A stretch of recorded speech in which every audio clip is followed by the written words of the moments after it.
Hi friends, good morning. তো আশা করি সকালে খুব ভালো আছো, আমিও খুব ভালো আছি। তো আজকে একটা নতুন ভিডিও নিয়ে তোমাদের সাথে চলে এসেছি। তোমার ভিডিওটা কেউ স্কিপ করো না, দেখতে থাকো। তো প্লিজ ভিডিওটা দেখতে থাকো। তো এই দেখো, আমি এবার সকালে চাটা করতে চলে এসেছি। তো এই যে চা হয়ে গেছে, মেয়ের খাবারও রান্না হয়ে গেছে। আর এদিকে মেয়ের বোতলটা ধুয়ে নিচ্ছিলাম, মেয়ের দুধটা বানাবো তো তাই জন্য মেয়ের বোতলটা ধুয়ে নিলাম। তো এদিকে এগুলো হতে থাক, আমি এদিকে একটু ফ্রিজের এখানে চলে এসেছি, জল খাবো সকালবেলায়। তো ওই যে জল টল খাবো। আর এদিকে বিছনা টিছনা এখনও তোলা হয়নি, তো তুলবো। চাটা করে নিই, তারপর সকালে এত কাজ থাকে না, কোনটা ছেড়ে যে কোনটা করবো বুঝে পাই না। তো এই দেখো, কথা বলতে বলতে চাও হয়ে গেছে আমার। তো ওই যে চাটা করে নিয়ে মেয়ের দুধটা বানাতে হবে এখনও। আর গরম জল হয়ে গেছে, মেয়ের একেবারে গরম জল করে নিয়েছি। তো দেখো, চাটা ভাগ করা হয়ে গেল। এবার তোমাদের দাদাভাইকে চাটা দিয়ে আসবো, গিয়ে যে চাটা দিয়ে আসতে যাচ্ছি। তো চাটা দিয়ে আসি। তো চা দিয়ে আসছি, যে চলে যাব, এবার চাটা দিয়ে চলে যাব। তো আমরা যে এবার চাটা খেয়ে নেবো। মেয়ের দুধও বানানো হয়ে গেছে। তো এই যে মেয়ের দুধ আর চা নিয়ে ঘরে চলে গেলাম।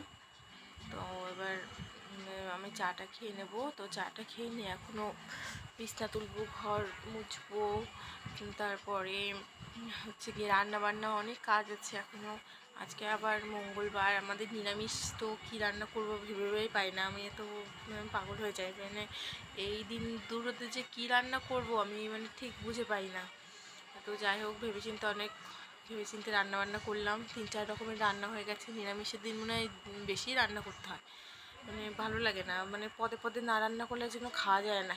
তো এই দেখো, মেয়ে দিকে খেলা করছে আর আমি এদিকে চা খেয়ে নিচ্ছিলাম। তো চাটা খেয়ে নিই।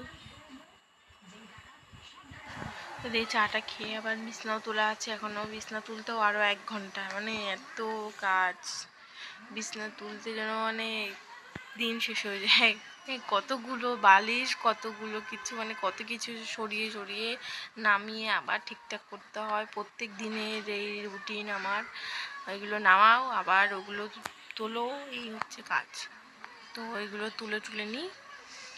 তো তারপরে রান্নাবান্নার দিকে যাব। তো এর মধ্যে এখনও কত কাজ আছে, তো সেগুলো আস্তে আস্তে করে নিই। এদিকে আবার আমি কার সাথে যে কথা বলছিলাম বুঝতে পারছি না। আমি কার সাথে একটা কথা বলছিলাম এর মধ্যে। তো এই যে আমার বিছনা তোলা প্রায় হয়ে এসছে, এখনও হয়নি। তো এখনও রান্নাও করতে হবে। সকালে কী খাবো সেগুলো রান্না করব। আজকে ভাবছি সকালে বেশি কিছু করব না, গুঁড়া রুটি করবো, আবার একটু চাও বানাবো। এই দিয়ে সকালে খাওয়া দাওয়া করবো। ভাত মাথা রান্না করতে ইচ্ছা করে না। তো এইটা দিয়ে আছে সকালে খাওয়া দাওয়া হয়ে যাবে। তো এবার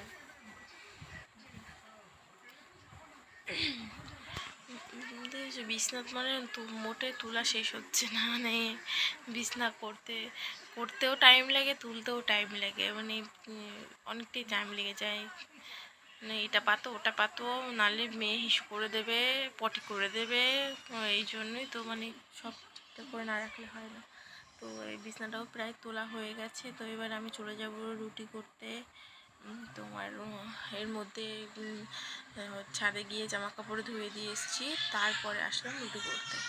তো এই যে রুটি, আর এপাশে চার জল বসিয়ে দিয়েছি, চা করব। তো গোলা রুটি পারি না ঠিক মতন করতে, তো যেরকম হয় খেতে তো পারি আর কি। তো সকালে এইভাবেই গোলা রুটিটা করলাম।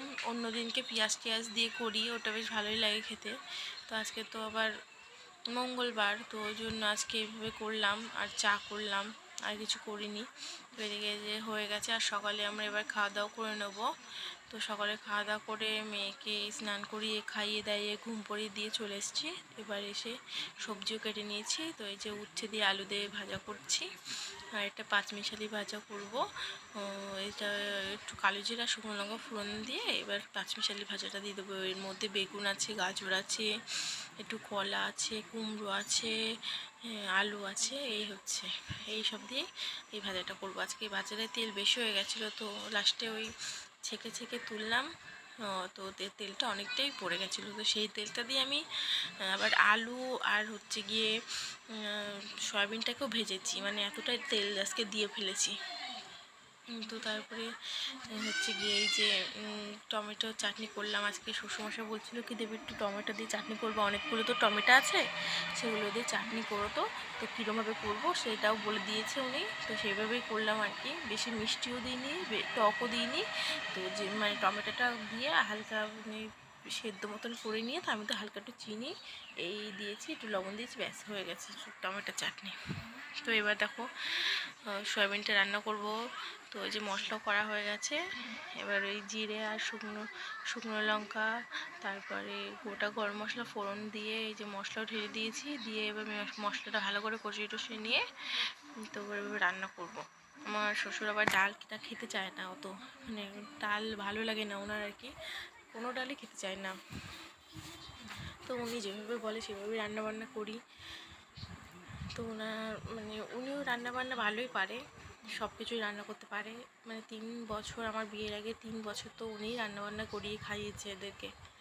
মানে আমার শাশুড়ি মা যখন মারা গেছে, তো মারা যাওয়ার পর থেকে এদিকে কথা বলতে বলতে দেখো আমার রান্না হয়ে গেছে। তো ওই যে কী কী রান্না করলাম দেখিয়ে দিচ্ছি। সয়াবিন রান্না করেছি, আর ওই যে ভাজাভুজি অনেক কিছুই রান্না হয়ে গেছে প্রায়। তো এই দেখো এইদিকে সন্ধ্যা হয়ে, তো এইভাবেই চলে যাচ্ছে আমাদের সংসার, ছোট্টখাট্টো একটা সংসার আমাদের 3-4 জনের। মানে মেয়ে তো এখনো বড় হয়নি, আমরা 3 জনাই বলতে গেলে। তো এইভাবেই চলে যায় আর কি করব। এই দেখো এবার সন্ধ্যা হয়ে গেছে এদিকে। তো এই যে মেয়েরা খেলাধুলা করছে। আর আজকের ভিডিওটা এই পর্যন্তই। Tata, bye bye, good night, সকলে ভালো থেকো। আর আমার ভিডিওটা সবাই দেখো। Tata, bye bye.